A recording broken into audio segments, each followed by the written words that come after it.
Alrighty, so we have our rod in the loom already, and what we're going to do is we're going to go ahead and start our warps with the leather. Now this is a real leather, it's 1 millimeter natural leather. I found it pretty easy to work with, and but still, because it's natural and it's real leather, you really need to be careful when you are doing the warps that you don't pull too tight and that you break your leather. Okay, so let's go ahead and we're going to turn the loom over. And this button is closest to my body. All right, this is how I'm sitting. The loom is in front of me, and this button that I am pointing to is closest to my body. So I'm going to take the leather here, and sometimes I just like to go ahead and do like a little loop just to get it started, and it makes it a little bit easier to get it around that back button. And again, I'm just being really conscious of how much I'm pulling, because I don't want to snap that leather. So I'm just going to give it another little loop here. And again, just being super conscious of, how much I'm pulling on that. And let's see, for giggles, let's do 3. Okay.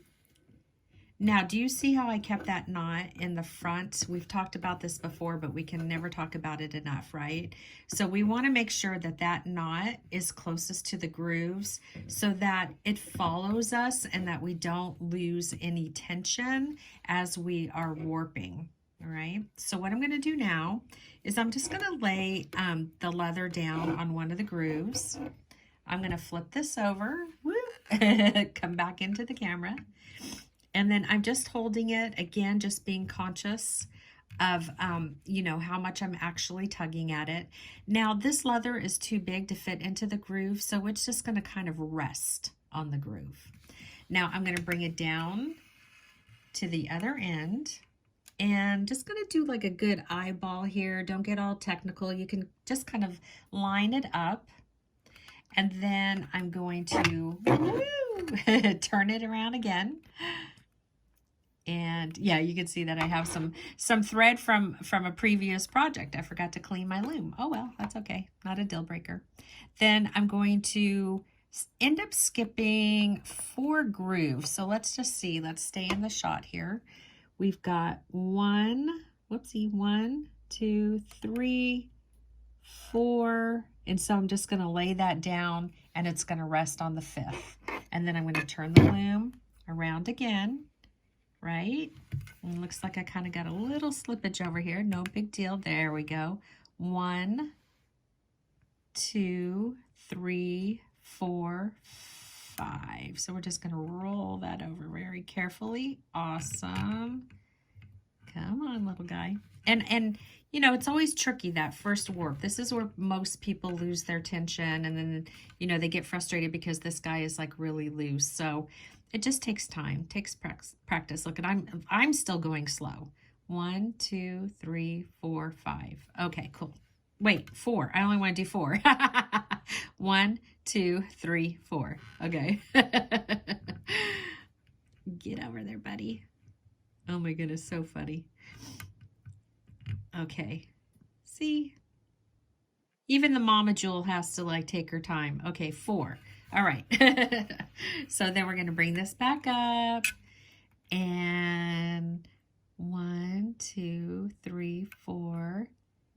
Lay it down in the 5th there. Awesome. Flip the loom around, come around the back side of the button. Sometimes I'll just pretend that it's actually where it needs to be, because you kind of start to get a flow. So let's see if I did that right. 1, 2, 3, 4. Awesome, I did. And let me just see. 1, 2, 3. How many are we doing? We're doing 1, 2, 3, 4, 5. So we're doing 5 beads across. So we're going to need 6 warps. Okay, so you always do 1 more warp than the amount of beads. So 1, 2, 3, 4. Awesome. Turn it around. Wrap it around that back button. Come back up. Looks pretty good. Flip it around. 1, 2, 3, 4. All is well in the beading world. 1, 2, 3, 4. Ooh, hold on. 1, 2, 3, 4. lay it down, turn it around. Whoa. And again, let's see. 1, 2, 3, 4. Awesome. Bring it back into the camera. Oh, it looks like I'm a little far over on this one. Let's see if I can't I don't want to lose my tension. 1, 2, 3, 4. Awesome. 1, 2, 3, 4, 5. Okay, so I need one more. And let me see here. 1, 2, 3, 4. Wrap it around that back button, and then we're coming back. So this leather is really, you know, the 1 millimeter is really nice because I feel like it's a lot sturdier. I would say that 0.5 can be really tricky, but still, you know, I'm being very conscious with this one, 1.0. So let's see, 1, 2, 3, 4, 5. Okay. And, you know, okay, so I just want to point something out here. Don't lose your Cheerios. Like, do you see how, like, this guy right here is not so perfect? It's not a deal breaker because really what we're worried about is the middle here so that the beads are up into the warp. So, you know, just a little side note. Sometimes I know we get, like, really picky. 1, 2, 3, 4. And we're going to lay it down. And so do I have all my warps? 1, 2, 3, 4, 5, 6. Awesome, because I need 1, 2, 3, 4, 5 little alleyways for my 6 millimeter beads. Okay, so let's turn this over. And we're back where we started. Now this does get a little tricky because, oy, look at all that. Okay, see how I use my fingernail to kind of tuck that in? And again, I want to be careful. Awesome. Okay, that worked out really well.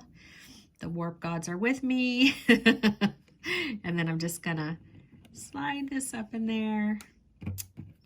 And all I'm doing now is I'm just gonna try to get, you know, like at least one knot in here so that I can feel good about my tension. All right, awesome. So got that in there. It's never like this really beautiful, glamorous thing either. So, you know, maybe I'll come back around. And again, just being really careful because I don't want to break that. So, okay. And you know what? Just for giggles, I'm just gonna kind of, let's see, come around this way. And so that looks pretty good. Yeah. Awesome. Okay. And then I'm just going to tuck this under because I don't know. I just, in case there's an accident, right? I don't want to like literally cut myself short if I have to like rewarp. So we're just going to make this look as fabulous as possible. Like a little art job. Awesome. Okay. So what I want to do now is let me, I'm going to make the screen bigger, right? I don't know if that was the right term. Okay, so I'm going to turn it over. Now remember, we have been talking about working with leather and it's stretching. And I want to bring in the loom where I did take the rod out. So here's, this is like my little lowrider. Look at, so you could tell, right? So after I took the rod out, it stretched immediately because of course we, you know, when we're using beading thread, we want that because then the loom expands. But what happened with the leather is that it really kind of immediately stretched. So my thought would be to leave the rod in. I'm going to let you decide ultimately what you want to do, but I just want to show you. So this is obviously with the rod in. And then this is the loom where I took the rod out. Now, it's not the worst thing in the world. I still can get under here, and I'm okay with that. But I just wanted you to see what was happening with the leather. So definitely, you know, and that's what leather does. It stretches. Now, this has been on my loom for a couple of weeks. So you could see it hasn't totally flatlined, but it definitely did get flat because I think somebody asked about pre-warping their loom prior to doing a project, and that's why I'm pointing this out. The other thing, you know, this is a really tight, really uber tight project. Getting up and over the 1 millimeter um, leather cording is it's quite a challenge, but you can, I don't know if you could just, can you just see like how incredibly substantial this cuff is? Like once they're done, oh my gosh, so incredibly awesome.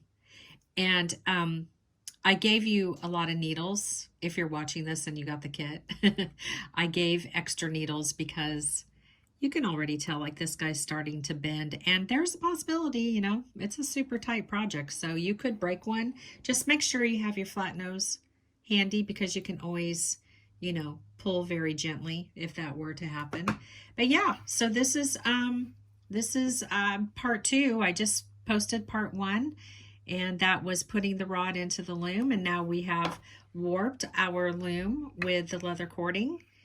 And so just practice, and you know, you could even choose to practice maybe with some yarn or beading thread, just to kind of, if this is your first time, I definitely want you to practice because the leather is, you know, it's a little more advanced to warp with, and we don't want you to break it. So yeah, so groovy. And again, just, you know, your call if you want to take the rod out. But this is where I'm at right now after a couple of weeks. So it's it might be done stretching. All right, guys, I hope that this helps. Please leave your comments if you need more info on this step. And yeah, so I'm probably going to come back in with another step prior to our big class, just because I'm kind of feeling like I want you to see things in nuggets of information, demonstration versus like everything at once. So that is the plan. So the next time I come in with a video in the next day or so, I will actually add a row of beads. And then that way, when we're actually in class together, not physically, but virtually, hopefully it'll all make sense to you. Okay? Yay!